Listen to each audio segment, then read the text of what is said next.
Les Dominicains au Rwanda. Méditation du mardi de la 7e semaine de Pâques. Père, glorifie ton Fils, afin que le Fils te glorifie. Chers frères et sœurs, loué soit Jésus à jamais. Alléluia. En ce mardi de la 7e semaine de Pâques, nous entendons un passage de l'évangile johannique qui nous fait entrer dans l'intimité de la prière de Jésus. Avec confiance et gratitude, Jésus prie pour ses disciples.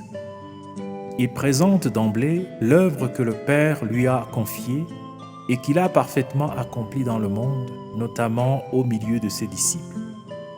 Ces derniers ont connu le seul vrai Dieu et celui qu'il a envoyé, Jésus-Christ. Ainsi, Jésus prie pour eux afin qu'ils restent consacrés à Dieu et que leur vie rende gloire à Dieu. Ce grand souhait de Jésus pour ses disciples trouve un bel écho dans la célèbre phrase d'Irénée de Lyon « La gloire de Dieu, c'est l'homme debout ». La prière de Jésus pour ses disciples nous amène à constater que Dieu continue à l'exaucer jusqu'à l'heure actuelle. En effet, avec plus de 2000 ans d'annonce de l'Évangile, le monde a connu beaucoup de signes de la présence et de l'amour de Dieu parmi les personnes humaines.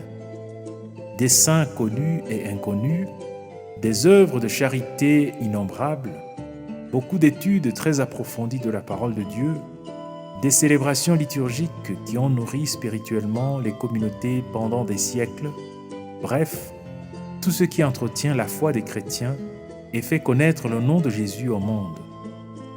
Malgré ce développement considérable de la parole de Dieu, beaucoup reste encore à faire.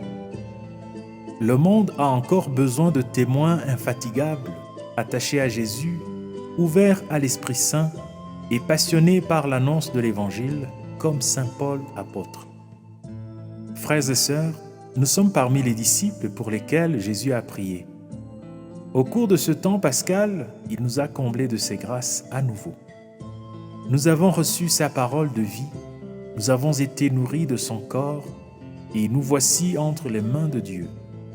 Alors, comment allons-nous glorifier Dieu dans nos familles, dans notre lieu de travail et dans d'autres lieux où nous allons? Si Jésus nous rendait visite aujourd'hui, trouverait-il nos lampes allumées? Serait-il fier de nous? Prions. Seigneur Jésus, tu as voulu que nous demeurions consacrés à Dieu tout en vivant dans ce monde qui passe. Garde-nous de tout ce qui nous éloigne de toi et donne-nous la force de vivre et d'annoncer ton évangile avec humilité et persévérance. Car c'est à toi qu'appartiennent le règne, la puissance et la gloire pour les siècles des siècles. Amen.